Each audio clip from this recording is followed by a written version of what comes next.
Hello, r/PTCGO. It's DG Ice, and I wanted to talk about some of the online specific formats that are being validated by the existence of tournaments and uh, basically how awesome the free tournaments have been. And hopefully, we can learn some stuff while it's still free, make some money, win some packs, and crush them once they're not free. Um, so one of the things was the theme deck format. Uh, it'd be nice to. I know everybody asked about it, especially for the new players, um,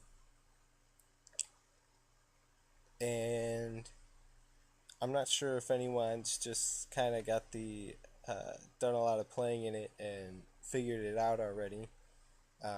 I know pre X and Y. I really liked. I really liked this Mind Wipe deck. It just felt like the best deck in the format. But the X and Y decks all feel like they can compete, and that Fairy transfer deck with Xerneas just seems so good that I was playing in the tournaments with this Genesect, this Mind Wipe deck, and it felt more like a coin flip. Um,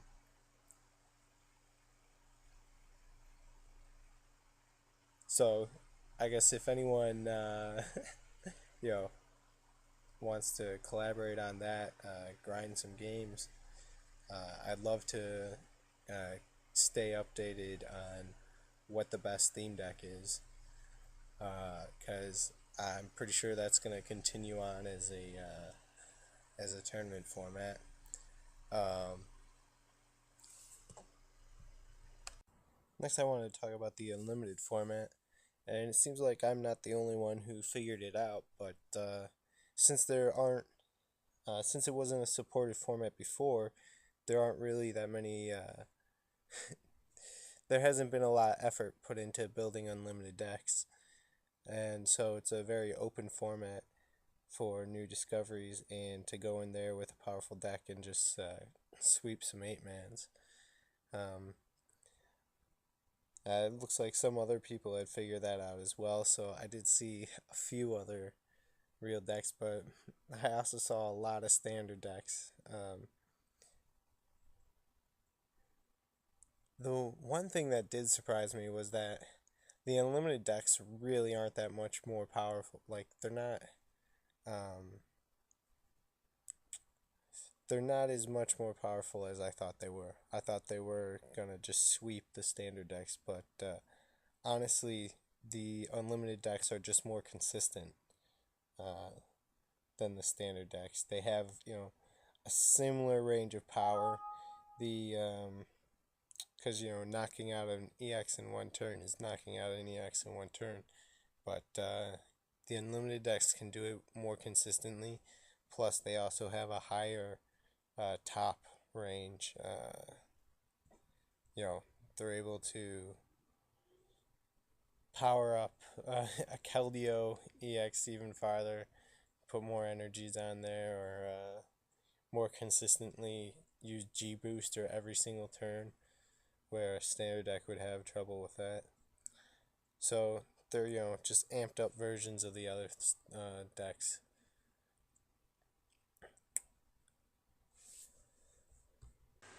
The way these free to enter tournaments work is that it costs 4 tickets to enter, but after all the games are finished and the winner is decided, all the prizes are paid out, and you get 4 tickets back. So you get all your tickets back.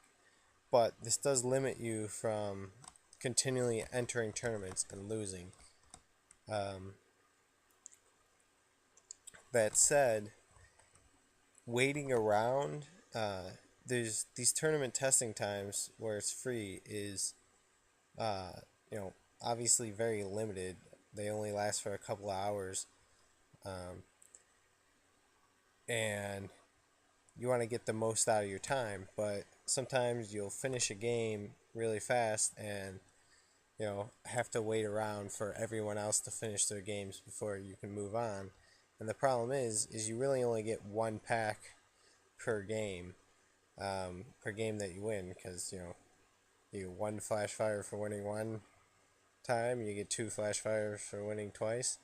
Of course, for winning the tournament, you do get a bonus promo, which you can usually trade off for about 1 to 2 packs. I don't understand why people uh, were asking for any more than that. But I was able to trade off all my Zoroarks and Garchomps, and I was pretty happy getting 2 packs worth out of them. Even just one seems decent for a card I wasn't going to use. Anyways, so there is some extra value to waiting around for the whole tournament, but one thing you might want to do is enter a tournament, and if you win the first round really fast, you'd have to wait, even longer for everyone else to finish. So what you do is you just win the first round, drop out, enter the next tournament, and do that a couple of times until you have, only like 4 tickets left after entering. So once you have 8 tickets left, enter the tournament and then try and win the whole thing, I guess is what I'm trying to say. Because if you enter your last tournament, if you enter a tournament with your last 4 tickets and then you lose, you'll end up waiting around for everyone else's tournament to finish, and you won't, and you'll be wasting your time during the precious tournament testing time. So that's one strategy you can use to get a few more extra packs, but obviously it's something you got to be careful with, I guess. Which means having a deck that wins fast was really beneficial. So I was playing this glass cannon deck, actually Turbo Lugia, but basically I just used Professor Oak's New Theory and Junk Arms with Bicycles and Smeargle to power it out even more quickly. And the format has definitely changed since the time when I was posting the first turn knockout videos, because you obviously can't do first turn knockouts anymore, which is a good thing. And not to mention the Pokemon Catcher errata and the addition of muscle cards like Muscle Band, which just make this deck really work. Like, now that you only have to have like a couple of Deoxys and a Muscle Band to be able to knock out an EX, instead of relying on extra plus powers, it makes it really easy to set this deck up and knock out some EXs.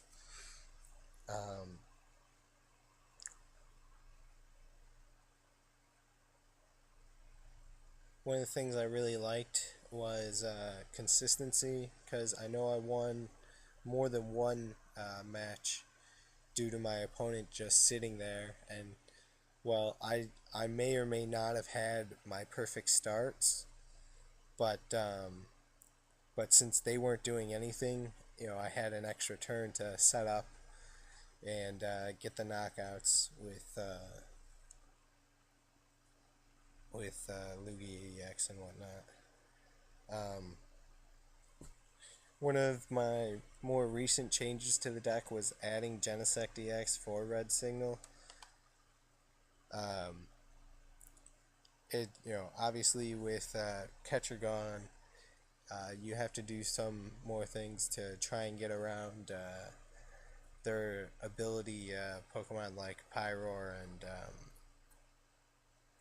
Safeguard Pokemon. So obviously there's Escape Rope to hopefully push them to a non-Safeguard Pokemon, and then you got the Red Signal, which is why I added Shadow Triad, because you can end up attacking with Lugia EX, discarding the energy, Shadow Triading it back to your hand, playing it on Genesect EX to red signal something else out, and then Lugia away, Lugia it away. And this works because hopefully you can just.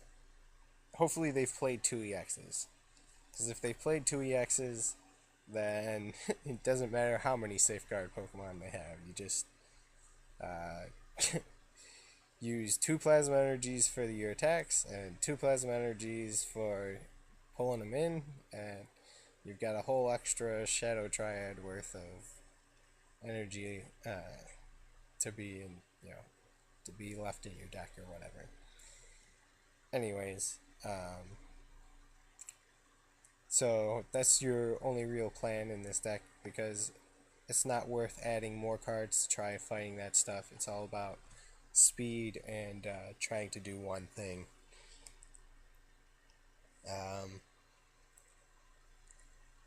Which, obviously doesn't work for all decks, and especially doesn't work as well in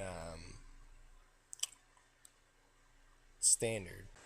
So during one of the tournament games against a opponent using their standard Yveltal EX Garbodor deck, I noticed that Pokepowers and Pokebodies aren't affected by Garbodor's abilities, since Pokebodies aren't abilities. So this gives some new value to those old cards. And that gave me like a lot of ideas, because not only does it mean your opponent's Garbodors don't work on your Pokepowers, it also means that if you want to use Garbodor yourself, you can use Pokepowers alongside of it. So I ended up trading away all my packs for a bunch of different cards.